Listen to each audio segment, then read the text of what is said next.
ಎಲ್ಲ ಮಾಧ್ಯಮ ಮಿತ್ರರು ಮತ್ತು ಬಂಧುಗಳಿಗೆ ಕ್ರೀಡಾ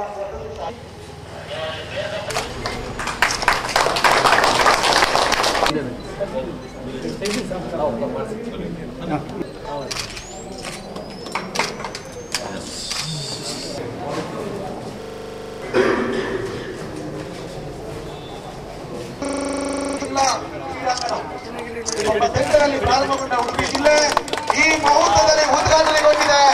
ಜೋರಾದ ಚಪ್ಪಾಳೆಯ ಸದ್ದು, ಆಕಾಶಕ್ಕೆ ತೇಲಿ ಹೋಗುವ ರಾಷ್ಟ್ರಧ್ವಜದ ತ್ರಿವರ್ಣ. ಸ್ನೇಹಕ್ಕಾಗಿ ಕ್ರೀಡೆ, ಶಾಂತಿಗಾಗಿ ಕ್ರೀಡೆ, ಐಕ್ಯತೆಗಾಗಿ ಹಲವು ಬಗೆಗಳಲ್ಲಿ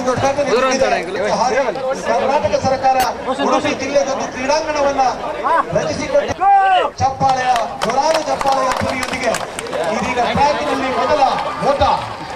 captain Ganesh Karnik, P Yuvraj, V Gauri Pujarti, ನಿರ್ದೇಶಕರು ಡಾಕ್ಟರೇಟ್ ಪದವಿಯನ್ನು ಪಡೆದು ಬಹಳ ಹೊಸ ಸಹಾಯಕ ನಿರ್ದೇಶಕರು ಅವರಿಗೆ ಅಭಿನಂದನೆ ಚಪ್ಪಾಳೆಯನ್ನು ಸಲ್ಲಿಸಿಕೊಂಡು ಅವರ ಮುಖೇನ ರೋಷನ್ ಕುಮಾರ್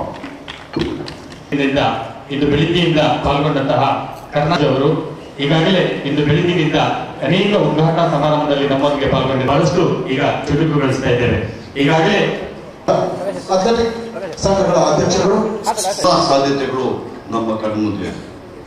ಇವತ್ತು ಸ್ವತಂತ್ರ ಸಿಕ್ಕಿದ ಮೇಲೆ ಕೆಲವರು ಹೇಳ್ತಾರೆ, ಏನು 65 ವರ್ಷ ಏನು ನೀವು ಸಾಧನೆ ಮಾಡ್ತೀರಾ? ಬಟ್ ನಾವೇನಾದ್ರೂ ಹಿಂದೆ ತಿರುಗಿ ನೋಡಿದ್ರೆ, ನನ್ನ ಜೀವನದಲ್ಲೇ ನೋಡ್ತಾ ಇದ್ದೀನಿ. ನಾನು ಸಣ್ಣದಲ್ಲಿರುವಾಗ ಶಾಲೆಗಳು ಬಹಳ ದೂರದಲ್ಲಿತ್ತು. ಮಕ್ಕಳು ಶರ್ಟ್ ಇರಲಿಲ್ಲ, ಬೆಳೆಯೋದು ನಿಕ್ಕರು ಅಥವಾ ಬಟ್ಟೆ ಹಾಕೊಂಡು ಅವರು ಶಾಲೆಗೆ ಹೋಗ್ತಾ ಇದ್ರು, ಕಾಲಲ್ಲಿ ಚಪ್ಪಲಿ ಇರಲಿಲ್ಲ. ಇವತ್ತು ಎಲ್ಲ ಮೂಲೆ ಮೂಲೆಗಳಲ್ಲಿ ಸಾಕಷ್ಟು ಶಾಲೆಗಳು ಬಂದಿದೆ. ಅದು ಸರ್ಕಾರಿ ಶಾಲೆಗಳಲ್ಲ, ಖಾಸಗಿಯವರು ಸಮೇತ ಸಾಕಷ್ಟು ಶಾಲೆಗಳು